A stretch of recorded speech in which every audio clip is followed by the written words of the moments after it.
Okay, welcome everybody to the 68th episode of the My Generation podcast.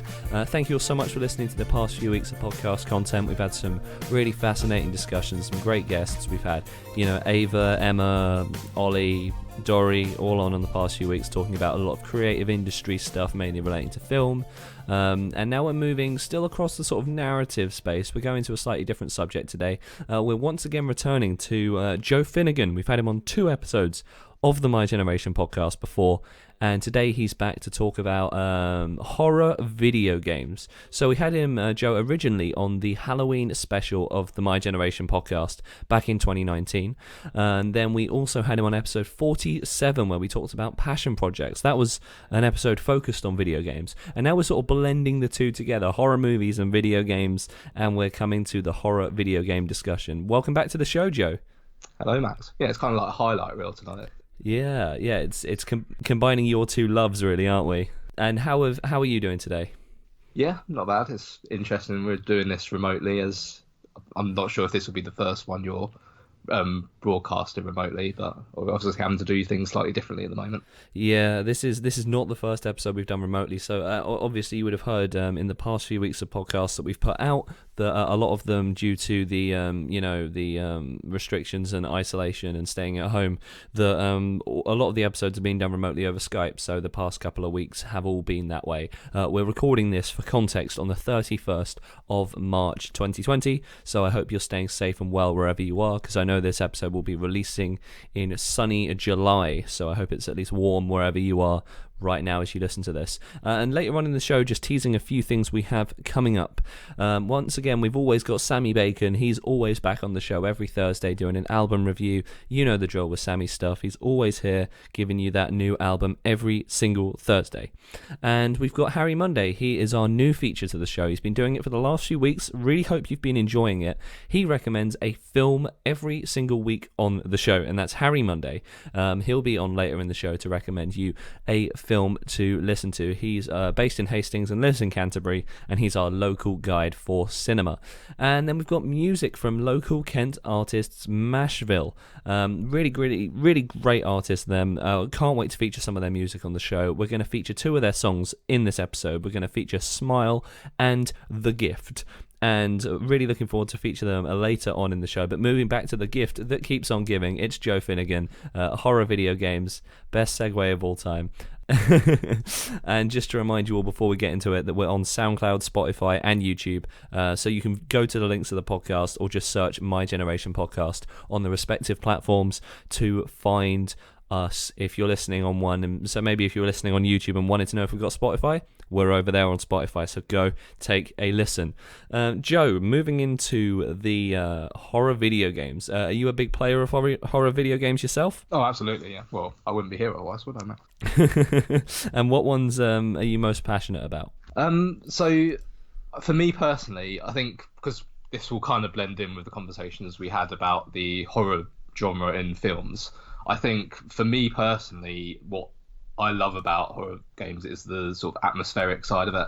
And obviously with video games, you have a lot of flexibility in terms of what you can allow the player to do. So I think the kinds of games I prefer when it comes to horror are the ones that are more action-based. So you'll have games like BioShock, for instance, it's not necessarily primarily a horror game, but there are elements of horror that make it sort of blend into that genre. And I think you have all different kinds of horror games really within the sort of the video game market. You have the sort of more action-based games. There's been a few remasters of the older PS2 Resident Evil games. Don't know if you ever played those. Oh no, I didn't. I mean, most of my horror, I'm not great with horror, to be brutally honest, which is why we bring you on as the expert. But I think it's in Halo.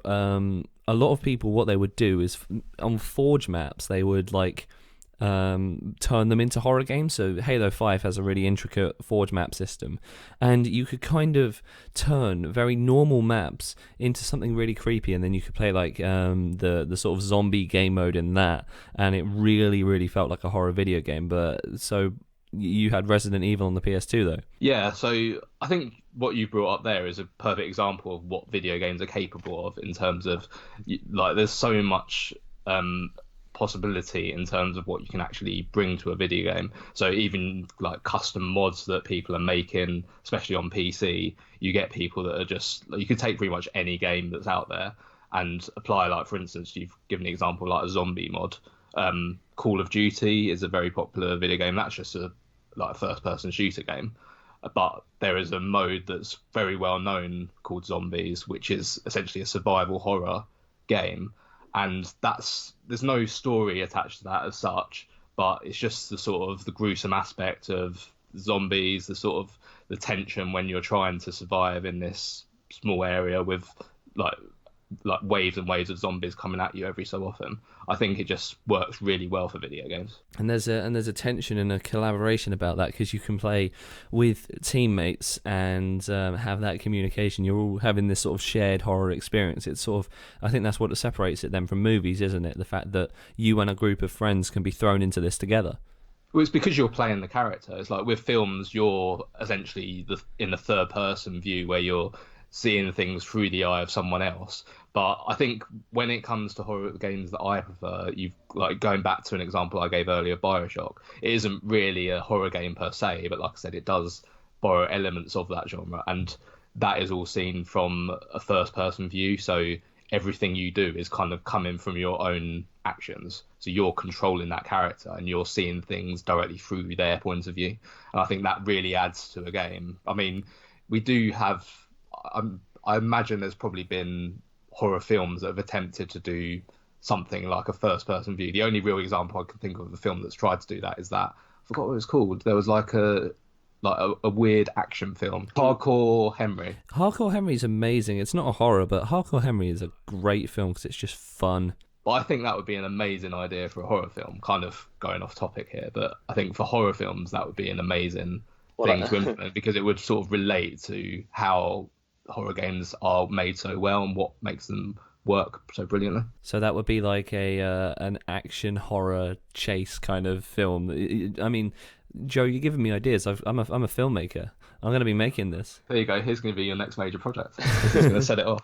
But I just think there's so many possibilities, and I think there's so many influences that horror games could actually bring to films that it would absolutely be worth the best film directors taking an investment in that and going forward with an idea. Because there was also Cloverfield, wasn't there, which was a little bit more within the genre, but because it was a found footage first person perspective but through a camera, wasn't it? Yeah, and you do actually have a lot of games that follow that kind of style. So one game I was really keen to talk about tonight was a game called Outlast, which is you're playing a journalist, and again, this is a first person game.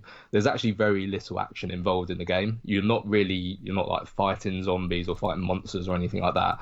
You're armed with, I say armed, but you have a camera in your a camera and a torchlight in your possession.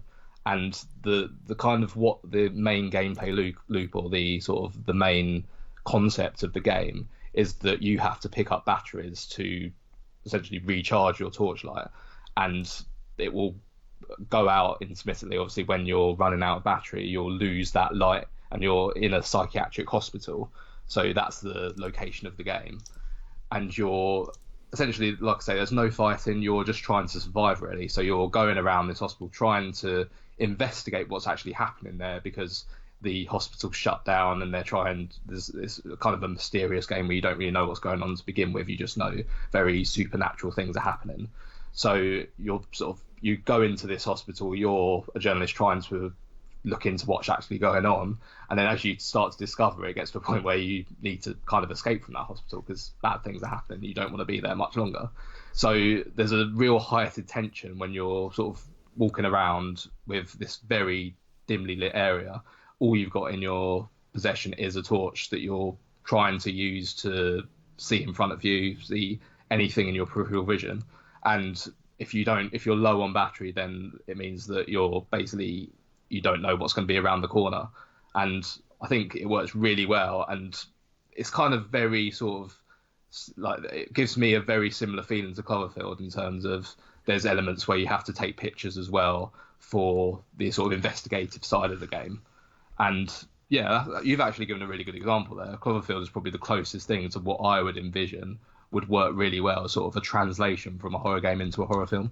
Yeah, and I think another good example. It's not horror throughout, but have you seen Chronicle? No, I haven't. So that's a 2012 movie. It's I think Chronicle is honestly my favourite found footage movie. I'm not a massive fan of Cloverfield, but Chronicle gets more thrillerish as it goes, and it goes with that same idea of everything's told through a camera that the main character holds. Cloverfield was kind of when there was all that hype around it, like the year before it released, wasn't there? And I think the marketing was done really well for Cloverfield, but I think the film itself, because there was this big hype over what the monster would actually be, and I think the hype ended up being so great that it kind of made the sort of the revelation of the film itself not that great, because I don't think they ever really did enough to sort of demonstrate, or I guess to live up to the hype and actually sort of give a worthwhile conclusion to the whole film. And hype is a powerful thing. I mean, I think I sort of had a little bit of that with it. But then when you go into something with no expectations, it can sometimes lead to great rewards. If we're bringing it back to video games, I've just, again, not horror specifically, but thrills. I've been playing a lot of Apex Legends at the minute, which is a thoroughly enjoyable game. And that's got many thrilling elements because you're trying to survive for all of the time. Survival in a different way, really. But, I had no expectations going in. But if we bring it back down to video games, I think the thing that makes it so clear how, it is horror is that you are feeling that tension throughout. It's not even about the jump scare, it's about the build-up, isn't it? Well, trust me, it's like I've played games like Apex and like those Battle Royale games where it's kind of you're thrown into a map with 100 other people, and that like one bad move, like if you turn around the corner and there's someone that has their eye on you, they can just gun you down. That's the end of the game. And I think that adds a lot to the tension, like you say, of playing those sort of games. And to be honest, I've had the life scared out of me when it's like you just like you're sort of walking around. It sounds like it's dead quiet, and then out of nowhere you just hear gunshots. It can actually be terrifying. So yeah, I'd say that classifies as horror. You're running into an area of danger, but you've got to be really tactical.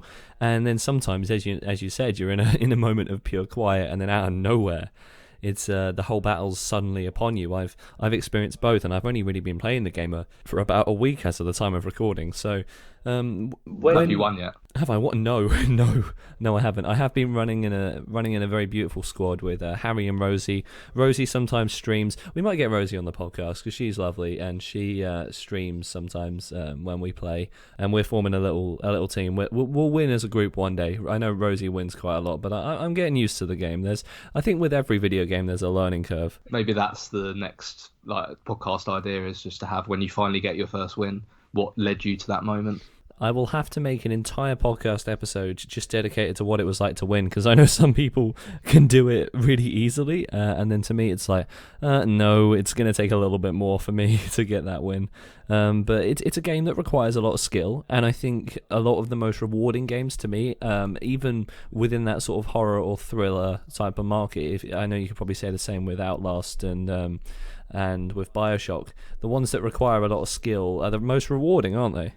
Yeah, I think, again, there are a lot of games out there that are horror games, and I think there is kind of a sort of a separate subgenre just defined to games that aren't really, like, by definition, some people would argue they might not even be considered games. They'd be sort of more interactive movies. I think the common term used a lot nowadays is walking simulator to suggest the games that are kind of like you're sort of in a room and you're not really doing much in terms of, you don't have to show much skill to beat the game. You're kind of just walking in the straight line. You're experiencing the jump scares, things that are jumping out at you, but you're not really, there's nothing that you can do to lose or win the game. You're just seeing it through to the end. It's almost like a short film, really. There was a game sort of a demo of a game that was released a couple of years ago now. I don't know, have you ever heard of the game Silent Hill? I have, yes. I haven't played it, but I have heard of it. So I never played them as a kid myself, but there was sort of a spiritual successor released as a demo a couple of years ago called PT. And I don't know, you might not know him, but there's someone called Hideo Kojima who's very famous in the game world because he's famous for making the Metal Gear Solid games. So I'm sure you've probably heard the stealth game Metal Gear Solid. But he's responsible for developing this demo of this game, PT, and that was sort of the project name. It was going to be called Silent Hills. Unfortunately, it never actually got fully released. The plans got cancelled in the end, so there was never a full version of the game. But there was a demo released on the PlayStation Store for PS4. I think it was PS4. It might have been PS3. I can't remember how long ago it was now. But there was a demo essentially where all you're doing is you're in a house going in, like you're literally walking in circles. So there's nothing to it really. You're given some sort of very basic guidance in terms of like X to open this door, that sort of thing. But generally things are opening up in front of you. So as you're walking, you'll see a door open, and then obviously straight away you're thinking what's causing that to open, and you hear the radio in the background talking about, sort of giving some details of what might potentially have happened in this house. And then you can hear all sorts of things like babies crying, and essentially the concept is that there's this woman that is following you, and the demo is probably about maybe 20 minutes long, and nothing really happens for about 15 minutes of that game. I think there's random unscripted events that can happen. So you might have like a book might fall off of a bookcase out of nowhere as you're walking in that circle. But other than that, there's nothing that really happens. But that's kind of the purpose of, at the very end, there's a massive jump scare where this woman basically jumps out in front of you. And if you look it up on YouTube, I definitely recommend it because it's a really scary moment and it's definitely worth having a look at. But I think it probably wouldn't be so good if it wasn't for that 15 minutes of essentially nothingness beforehand. You're sort of easing into this. It's almost like you're being lulled into a sense of full security, really. But you think, okay, this isn't as bad as everyone's saying. But it kind of like gradually ramps up the sort of atmosphere, the scary factor. And yeah, it just sort of jumps out of you literally towards the end. And that demo is really well received. And even now, there's a lot of comments online of people saying how disappointed they are the full game wasn't released.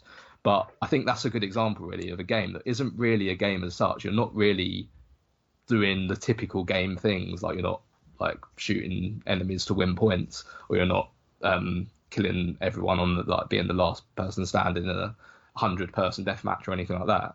It's just like, it's an experience, really. It's just a sort of interactive film that you're just being led through, and it works really well. So I think that is probably a sort of a genre in itself, like I say.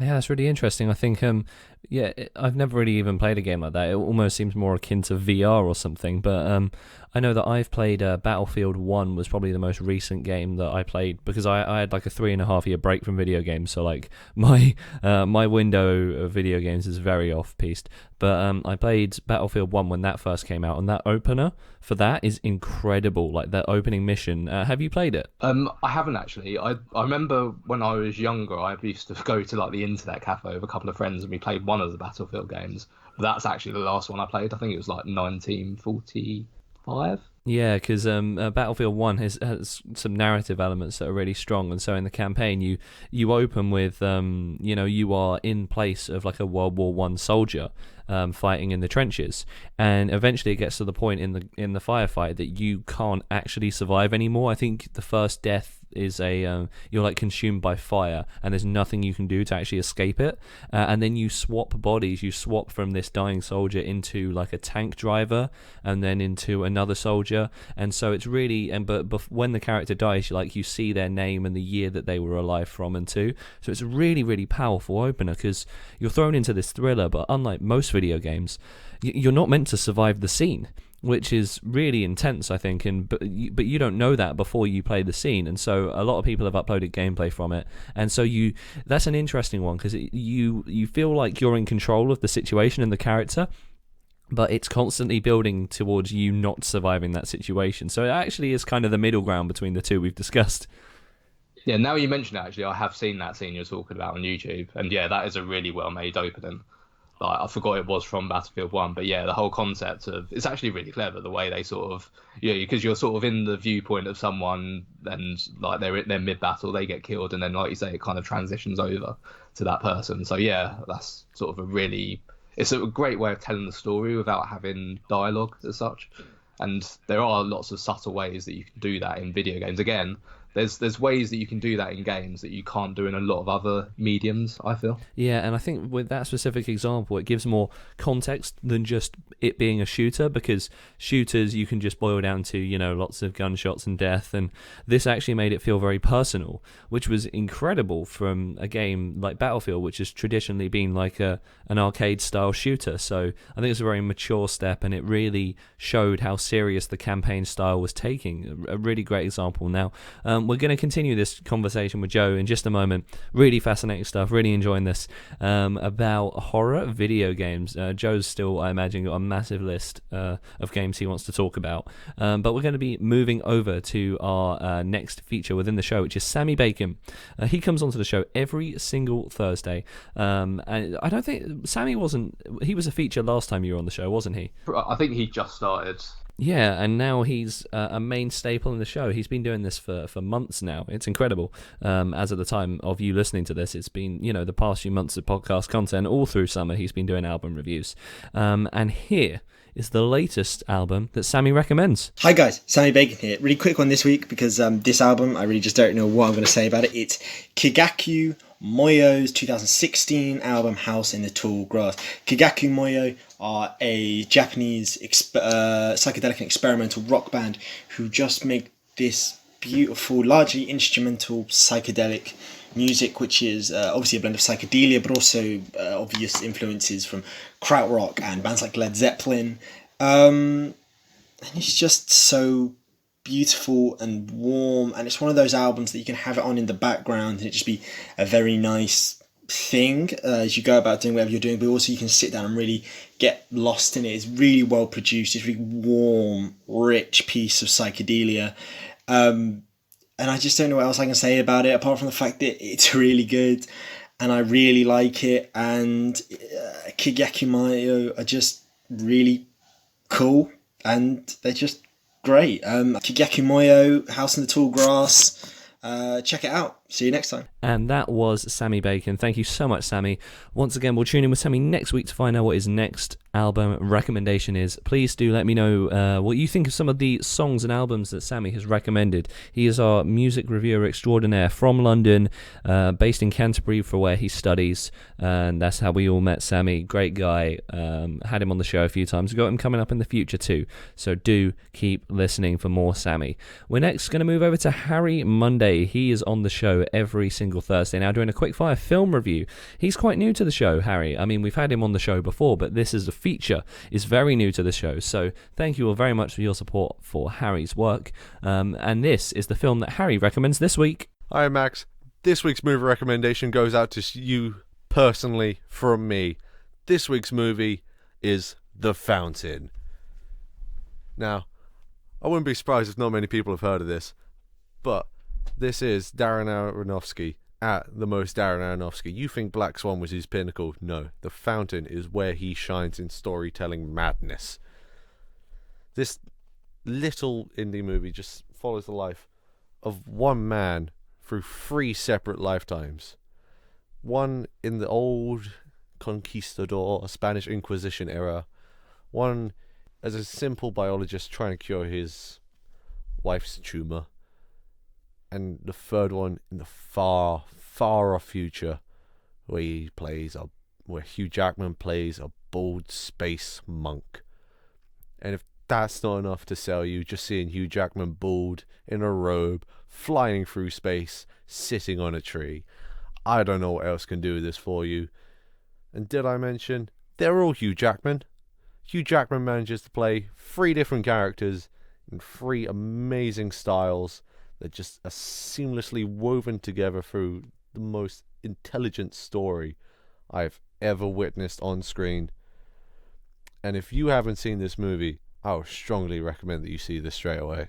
Thank you for that, Harry. We're going to tune in with Harry once again next Thursday for his next film review. Do let me know once again in the comments if you've been listening to some of the films that Harry's recommended. Really excited to have him now as a frequent feature on the show. He's been doing it for the last few weeks, ever since episode 58 was where he joined the show. So if you want to go through the last 10 episodes of the podcast, or well, the last Thursday edition, so there'll be 5 reviews up so far, and so many more to come. Harry's got loads of films in the bank. The man's got over 1,000 DVDs. I think I mentioned that most episodes now, but really excited to feature more of that. And just before we go back to Joe to continue our discussion, we've got local Kent artists Mashville. We're playing 2 of their songs here on today's show. Mashville is a UK-based band with influences from folk, Americana, and alt country. For more information, you can check out their website, which is www.mashvilleband.com. Their links all in the description of this podcast episode. And here on the My Generation podcast is their song, Smile. You smiled at me when I first met you. Pools of mystery in dark brown eyes. You drew me into a world of promise and opened up my heart anew.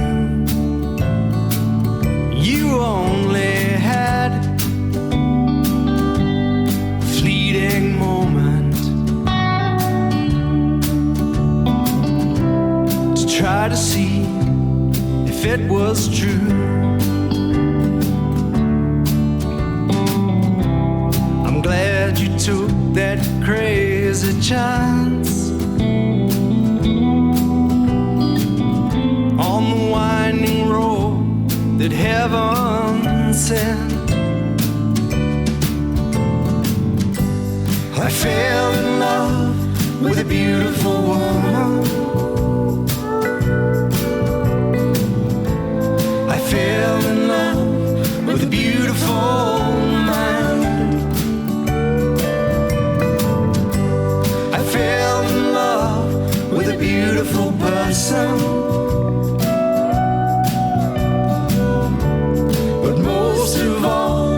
Your beautiful smile, and I can't pretend that I make things easy. You took me in with all of my bags.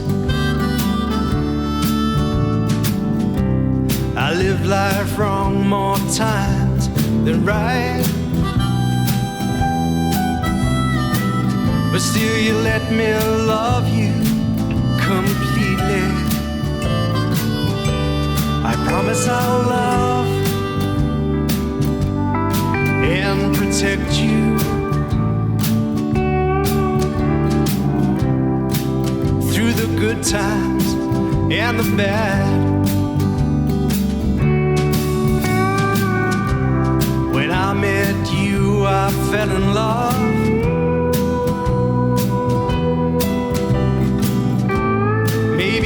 Smile because you knew. I fell in love with a beautiful woman. I fell in love with a beautiful mind. I fell in love with a beautiful person. But most of all, it was your beautiful smile.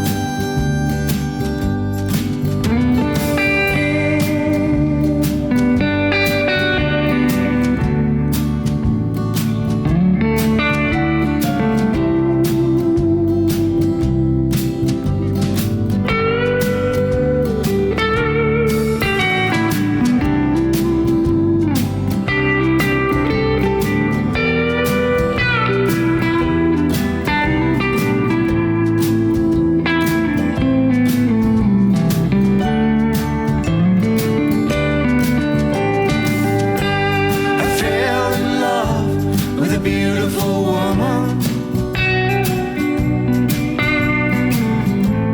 I fell in love with a beautiful mind. I fell in love with a beautiful person. But most of all, it was your beautiful smile. Yeah, most of all, it was your beautiful smile. But most of all, it was your beautiful smile. And that was Smile by Mashville, here on the My Generation podcast. Really great stuff. Can't wait to feature their song The Gift at the end of the show. But moving back to Joe, Joe, what is the next horror game you wanted to discuss? Well, we were talking earlier on about you gave the example in Battlefield 1 of the cutscene at the beginning that kind of tells like we were talking about how it tells a great story without really sort of going through sort of dialogue choices and that sort of thing. There's a game that's very high up on my recommended list that again isn't really your stereotypical horror game. It's called Spec Ops, and what it is it's essentially a third-person shooter game, and the gameplay isn't really that unique. It's a very typical sort of you just in sort of you're an American soldier, you're fighting in I think it's in the Middle East, and it's just what you typically expect from say like Call of Duty game. And on the outside, to begin with, it doesn't seem like there's really that much to it, but it hides this storyline behind it where essentially the soldiers are starting to doubt whether what they're doing is actually the right thing. And there's all these sort of moral decisions you have to take where you're sort of attacking civilians and people that probably don't really deserve to die and are just sort of fleeing for their lives really and just trying to survive. There's this one bit in the game that really sort of stuck out to me, and I think anyone that's played this game would also agree that this is probably the high point, where you're essentially in a you're sort of piloting a ship. You're picking a spot to essentially bomb this area where it's believed there's a load of sort of the enemy soldiers sort of are being positioned. And you sort of make the decision, and then after you sort of make that decision and it all sort of rains down on them, it turns out when you actually go closer into the area, you can see that they were all actually civilians. So it was like just men and women who had nothing to do with actually fighting for the military have all just been scorched, and you can actually see the effects of it. And that has a massive effect on the main character in terms of like they realise the sort of gravity of what they've done.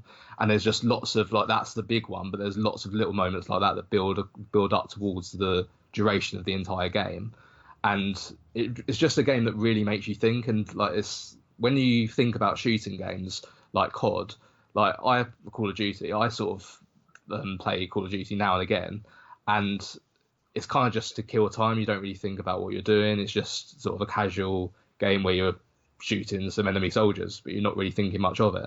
But what Spec Ops does, it really makes you think about your actions. And I just think it's a really impressive piece of storytelling that, again, I think video games are such a unique medium that you don't have the ability to sort of demonstrate that kind of scene, like the whole thing with the white phosphorus in a film environment. It just wouldn't have the same effect, because what happens is after you've done that, you're then sort of landing and walking across the field where this has occurred, and you're able to sort of freely move around, see what's actually happened, what the effects are, and it's just devastating really. And I just think it's such a well-made piece of media. Yeah, I mean, it sounds like it explores the grey area, doesn't it? Which I think a lot more video games are trying to do now. To at least, I think the direction video games are kind of moving in is either you are exploring a more varied subjects in terms of, you know, the message and the ramifications.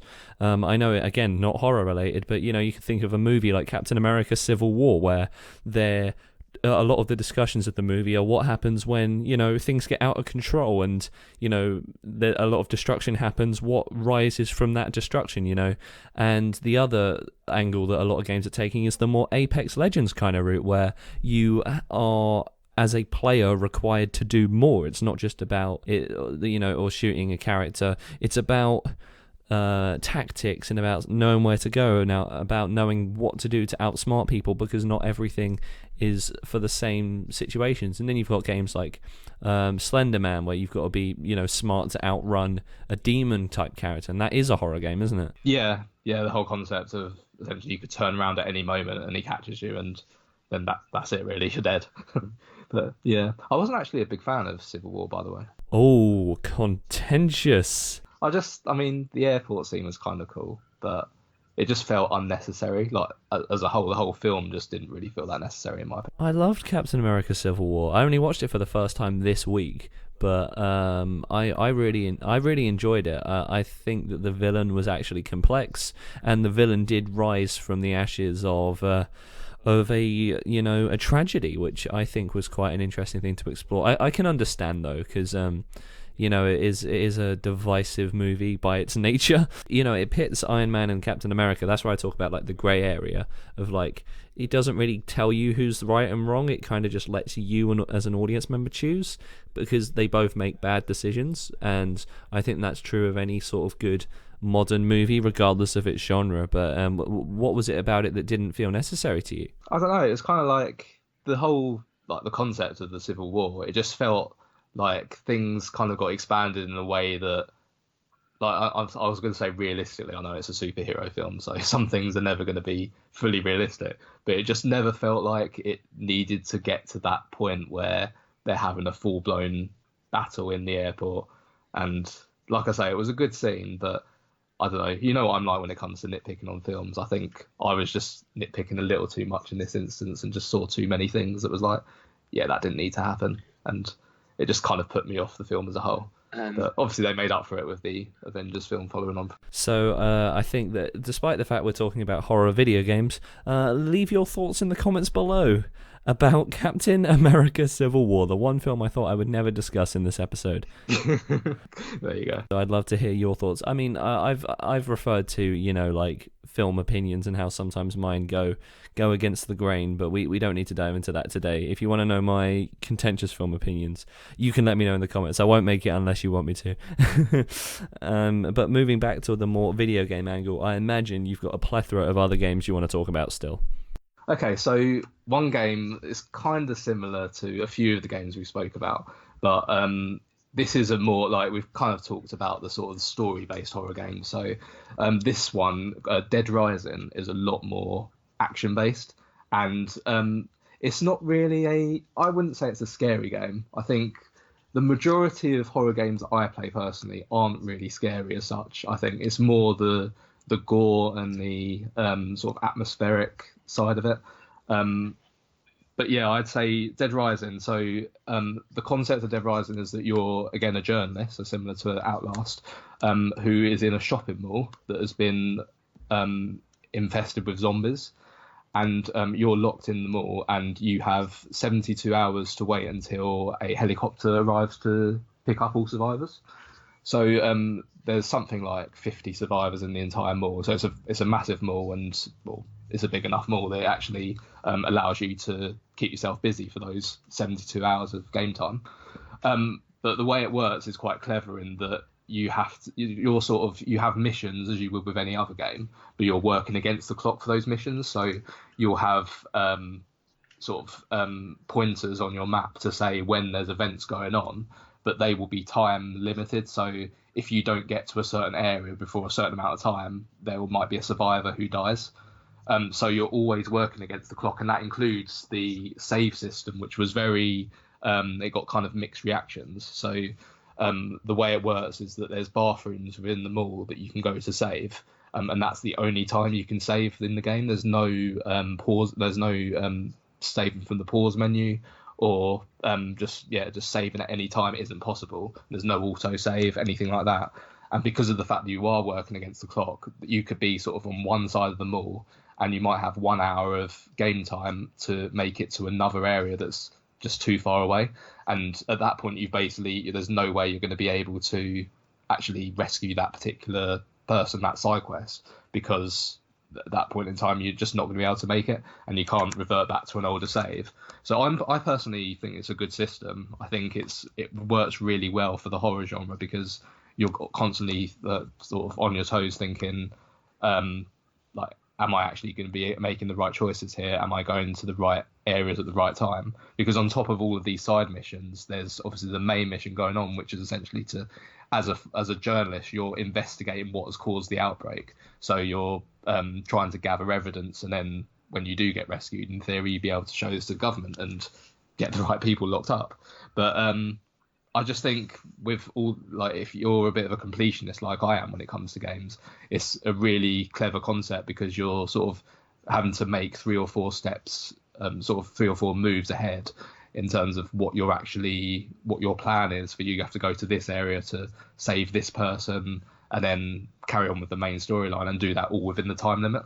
So yeah, I'd say it's a really enjoyable game, and maybe enjoyable is the wrong word if you like get stressed out quite easily by like sort of multitasking and micromanagement, but I enjoyed it. Yeah, well, it sounds like it keeps you on your toes, and that's the kind of game where, yeah, it's a punishing system, isn't it? Because I imagine by how you're describing it, you've got to kind of weigh up almost people's lives in that moment, which is a thoroughly morally interesting discussion as to, you know, you've got to make the choice as to whether it's worth going to save those people. And I imagine that if, you know, the more people you save, the better off you become, because then that means there's more people to help you and be alongside you, right?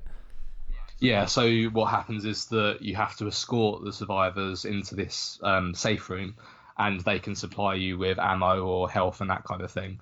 And what makes the game so good is you can pick up literally anything in the game. So if you're in a bike shop, for instance, you could pick up a bike helmet and start like bashing zombies over the head with it, or you can just put the helmet on them, or you could grab a bike itself and just throw that at someone. So it's really versatile, the range of weapons you can use.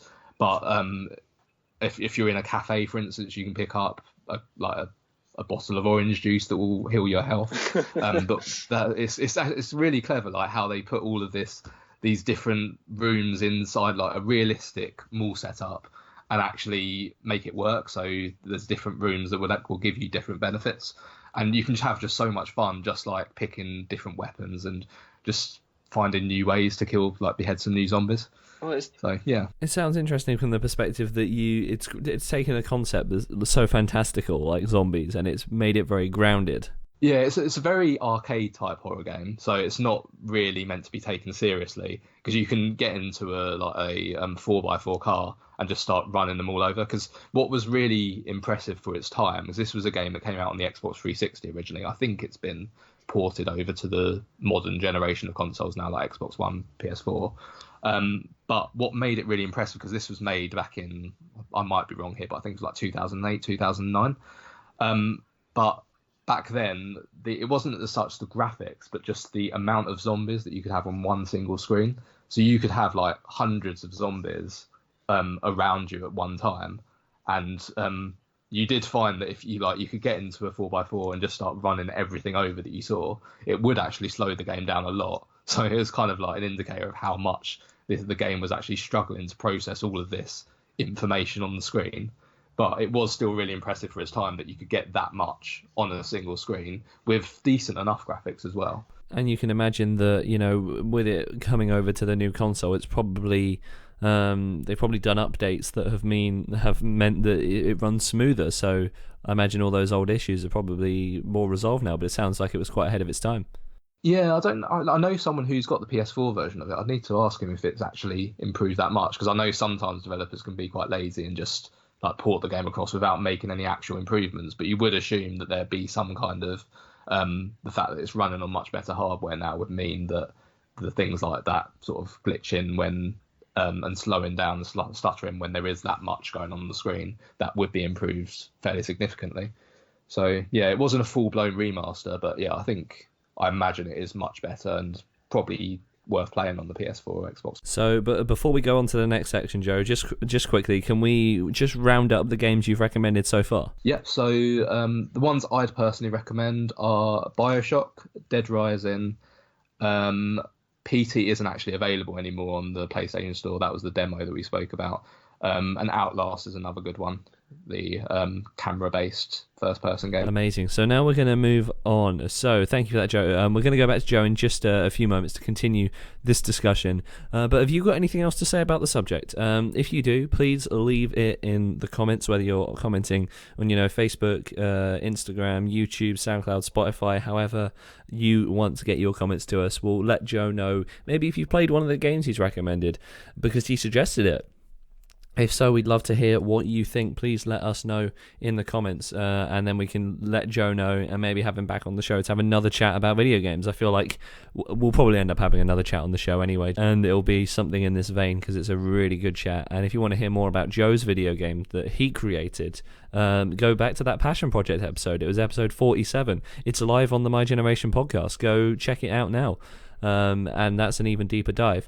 But we're just going to tease ahead to a few more topics we've got coming up over the next few weeks of podcast content. So Sammy Bacon, I've teased it for a few weeks now. It's happening very soon. The Music Through the Generations episode. We plan to talk about how music has changed throughout history with Sammy, a very intellectual, deeper dive in, and we know that Sammy's got a great, versatile knowledge of music, so I'm very interested to hear what he has to say about that. And in an episode I've already recorded because we recorded it after we did the play, but going to be releasing this sort of at the start of hopefully the new academic year, should everything regarding education return to normal by the time it's July. Obviously, we're recording this on the final day of March 2020, so the situation may have changed in the future, but if all is back, to normal regarding university academic years, then this will be right at the start of the new academic year. We're talking to Alara, Clarice, Serkan and Tom about the play we all starred in called The Downside of Being Human. Alara was the director, Clarice was the writer, Serkan was the musician and doing some of the stage management work behind the scenes, and Tom was one of the lead actors. And we talk about that creating process and why you should join the Canterbury Christchurch University Drama Society in the new academic year. Again, we recorded it on Skype due to the current situation, but I hope you really enjoy that episode when it does come out. And if you're thinking about coming to Canterbury Christchurch University, check out that Drama Society. It's really good, I can tell you because I'm in it. And we're going to have Dory back on the show. Dorothea, we had her on the 58th episode talking about her acting process.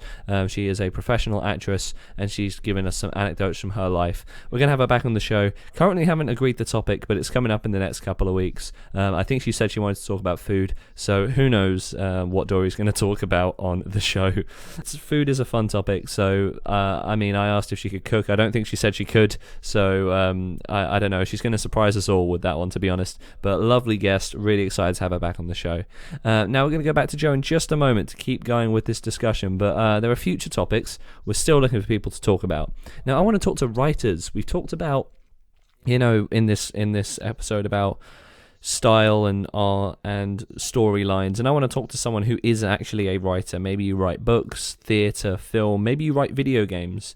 If you do, get in touch at the My Generation podcast on Facebook if you're between the ages of 18 and 35, and if you live in the area of Kent, we'll bring you onto the show potentially to have that discussion. Again, all links are in the description of this podcast episode, so please do get in touch with the page. Now we're going to go back to Joe to start to wrap up the show. The time has flown by, hasn't it? It's been a wonderful talk, and I know we're going to do more talking about this subject, but Joe, I wanted to sort of go over a couple more games. So have you got a few more that you wanted to discuss before we sort of bring the episode to a close? Okay, yeah. So have you ever watched the Alien film? Oh, absolutely. Yeah, I thought you might have, because there's a game that's essentially a sequel to the films that you might not know about, called Alien Isolation. I have played that. I've played that. Oh, have you? Yes. I'm surprised by that, but I found it in CEX once before I stopped playing video games. I enjoyed it. It felt like a cross between shooter and horror. So no, go on, tell me all about it. I think where there's a common pattern with all of these games that we've talked about is that, like, the sound design is so good. Like that, I think that's what makes them like the horror work in these kind of games is the way that, like, just not necessarily just talking about music, but there is sort of very sort of atmospheric sort of you're just like typical sort of sci-fi music just in the background, but it's just the things like the sort of subtle sound effects you have in these games. So with Alien, as you'll know, you're sort of essentially, it's a bit of a stealthy game where you're trying to hide from the main alien. You're playing Ellen Ripley's daughter, forgot what her name is, but you're essentially trying to find out what's happened to Ellen, and the alien is in the ship that you're in trying to find out what's happened. And there's tools that you can use to try and essentially distance yourself from the alien, but using those tools will mean that the alien becomes aware of what is actually, like, where you are. So it's kind of like having to balance it between actually being stealthy and sort of actively trying to find out where the alien is to sort of keep your distance. And yeah, I just really think that the sound was incredible. Like the different things, like you might hear sort of a pipe rattling when you're hiding in a vent area or something like that, and you don't know if it is just like a normal sound or if it is the alien actually closing in on you. And I wouldn't say there's any real jump scare moments in the game as such. I don't know if you really experienced anything that scared you in particular. I wouldn't say it's jump scare quite, but you do hold that fear that there could be one at all times. Yeah, exactly. I think that's what makes it work so well. I mean, going back to the example about PT, we were talking about that there's no jump scares until the very end of the demo. And I think that's what makes that kind of thing work. So in the same way, if you're constantly on edge waiting for something that happen that never does, then that's going to hold your attention and hold your focus throughout the entire game. So I think you do get horror films and horror games that kind of over rely on jump scares over and over again, and it gets to a point where it's like you know what to expect, so you're kind of like, you finding it more predictable what is actually going to happen. But yeah, I think Alien was a really well made game. I'm a big fan of the Alien universe as such, and it's just translated. It's the kind of game that translates really well into that kind of survival type game. It's another example of a game that you're not really doing much as such in terms of attacking. It's a very defensive game, but it's kind of an experience that you are going through. It's a first person game, so you're sort of seeing things through the eyes of someone else. And can you imagine a game like that in VR? Wow, yeah, I can imagine that'd be such an intense one. I mean, what you said about sound design is just so important. I mentioned Halo 5 right at the start of this because it's not a horror game, but its Forge mode obviously is incredible, and people build such insane custom-made maps and game types.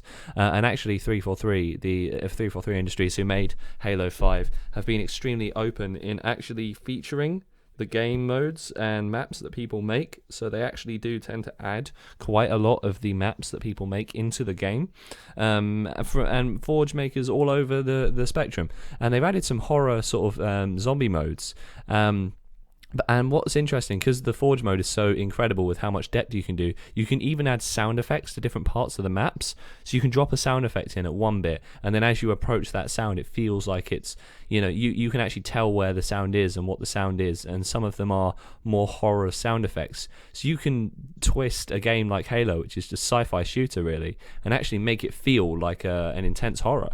Yeah, I think when it comes to sound design, all you really need to achieve is that sort of feeling of unease. So if you have sort of low volume sounds built and then building up to a big crescendo as part of maybe a jump scare or something like that, I think it can work really well. And it's has to be so important how that is done, because again, you can't really overdo that kind of thing, and you can't really have it in the sort of middle ground where it's like not too quiet but not too loud either.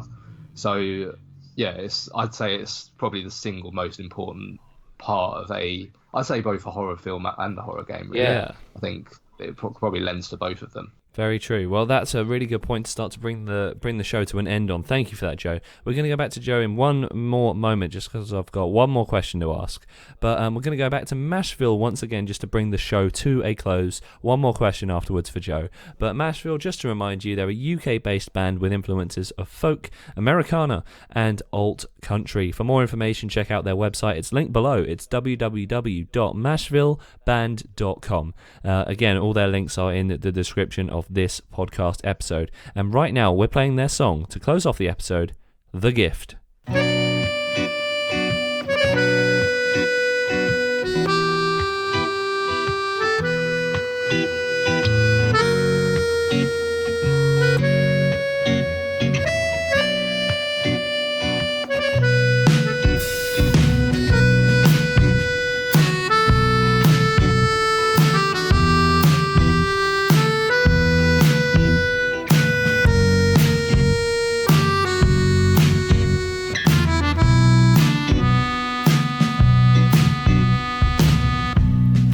I hear the echoes of a blue guitar along this smoke-filled corridor.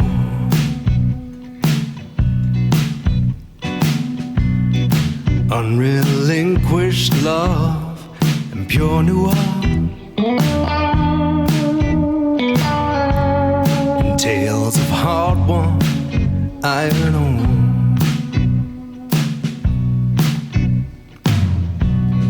She was a French-Canadian descent, with no regard for the gambling kind. When love first come here, it was heaven sent. It now sits right there at the back of my mind. She heard a whisper in the shadows of something that should not be disclosed. Only a gift like this ain't wrapped up in no ribbons and bows. But hold on there, mister, before you take the path that I had previously chose. Where does a road like this one end? Seems nobody knows. Nobody knows.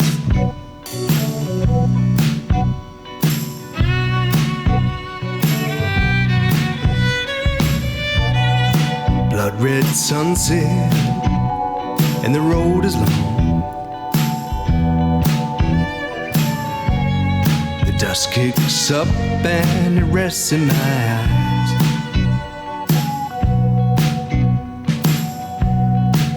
Was raised on old Appalachian song, the strum of the banjo, the telling of lies.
That was Mashville with The Gift here on the My Generation podcast. Now moving back into the gift that keeps on giving on this show, it's Joe Finnigan, and today we've been talking about horror video games. Very great discussion, as you know, from, listening for the last 50 minutes or whatever, whatever this shows up as in the edit. And Joe, one more question before we round off, because we've had so many really great games recommended.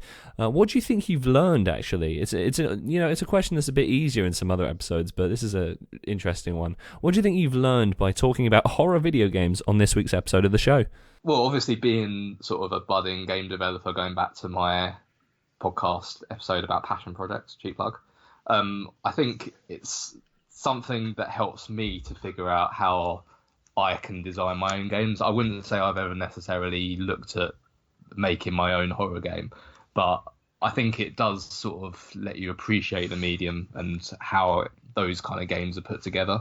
And I kind of mentioned in that passion project podcast about how there's a lot of different things that go into making a video game that you don't necessarily think about to begin with. So you might think it's just there's gameplay going on where you have to shoot the bad guy and then you get points to win, but there's so much more that goes to it. Like there's things like the music and the sound effects, the storyline that can be really important that you might kind of take for granted if you don't put that much thought into it.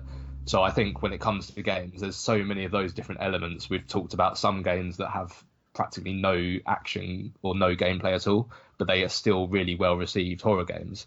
And I think it's not to necessarily say that it's a bad thing to have a horror game with sort of mainly action, but I think there's definitely different parts of what makes like different elements that can be formed together to make a really good horror game.